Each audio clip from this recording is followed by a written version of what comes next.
क्या आपको पता है आसमान में भी एक देश की सीमा होती है और अगर कोई देश चाहे तो दूसरे देश के जहाजों को नो एंट्री भी दे सकता है।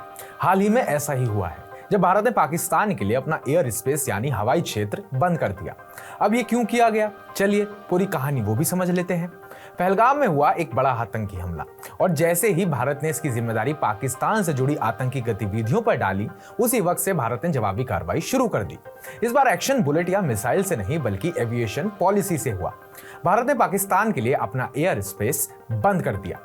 एयर स्पेस बंद कर दिया, अब इसका मतलब क्या है, एयर स्पेस क्या होता है, तो चलिए आपको आसान भाषा में इस वीडियो में यही समझाते हैं।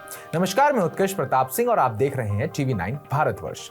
एयर स्पेस यानी वो आसमान जो आपके देश के ऊपर है। जैसे जमीन की सीमा होती है वैसे ही 12 समुद्री मील लगभग 22.2 किलोमीटर तक समुद्र और उसके ऊपर का आसमान भी किसी देश की संपत्ति मानी जाती है।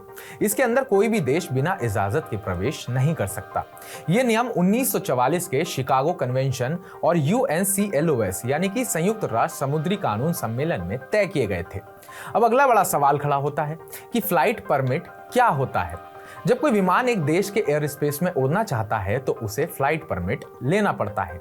ये एक तरह की इजाजत है कि हाँ भाई, तुम हमारे देश के ऊपर से उड़ान भर सकते हो और इसके बदले में फ्लाइट कंपनियों को फीस भी देनी पड़ती है। भारत में ये काम DGCA यानी directorate general of civil aviation करता है।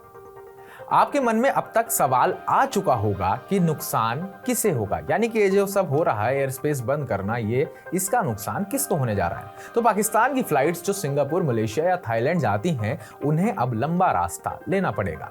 इससे उनका फ्यूल खर्च बढ़ेगा, समय बढ़ेगा और यात्रियों की जेब पर भी बड़ा असर पड़ेगा। भारत को भी नुकसान है क्योंकि जो फीस एयर स्पेस यूज करने के लिए मिलती थी वो अब नहीं मिलेगी।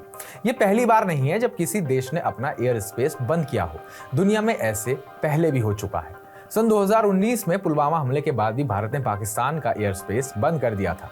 रूस यूक्रेन युद्ध के दौरान रूस के एयर स्पेस से कई देशों ने दूरी बना ली थी। तो अगला बड़ा सवाल है, क्या ये सब करना कानूनी है? जी हाँ, बिल्कुल कानूनी है। हर देश को अपने आसमान पर पूरा हक है। ये उसके संप्रभु अधिकार यानी कि सोवरेन राइट्स में आता है। वो चाहे तो किसी को उड़ने दे, चाहे तो रोक दे, जैसे अभी भारत ने किया है। अब अगली बड़ी बात है कि प्रतिबंधित हवाई क्षेत्र क्या होता है, यानी कि रेस्ट्रिक्टेड एयर स्पेस का क्या मतलब है। ये वो इलाके होते हैं जहाँ खास कारणों से उड़ान भरने पर रोक लगी होती है। जैसे कि मिलिट्री बेस के ऊपर, आप किसी मिलिट्री बेस के ऊपर उड़ान नहीं भर सकते, वो एक रेस्ट्रिक्टेड एरिया होता है। एयर शो या पब्लिक इवेंट के दौरान, यानी कि अगर कोई बड़ा पब्लिक इवेंट हो रहा है तो उसके ऊपर का जो एरिया है वो भी नो फ्लाई जोन डिक्लेयर किया जाता है। या फिर किसी क्राइम सीन, जंगल की आग जैसी इमरजेंसी जगहों पर भी नो फ्लाइंग जोन डिक्लेयर किया जाता है। अंत में एक सवाल, क्या ये सब तनाव को कम करेगा या और बढ़ा देगा? ये एक डिप्लोमेटिक प्रेशर टेक्निक है, सीधी लड़ाई से पहले का दबाव। इसे दोनों देशों की बातचीत टेबल पर आने का इशारा मिलता है। तो एयर स्पेस इधर भी बंद है, एयर स्पेस उधर भी बंद है। समस्या तो होने जा रही है, पर क्या करें, अब एक देश ने हिमाकती ऐसी करी है। तो इस पूरी वीडियो पर आपकी क्या राय है, आपके मन में क्या विचार आते हैं और क्या सवाल आते हैं, कमेंट बॉक्स में कमेंट करके हमें जरूर बताइएगा और ताजा अपडेट से जुड़े रहने के लिए TV9 भारतवर्ष को सब्सक्राइब कीजिएगा।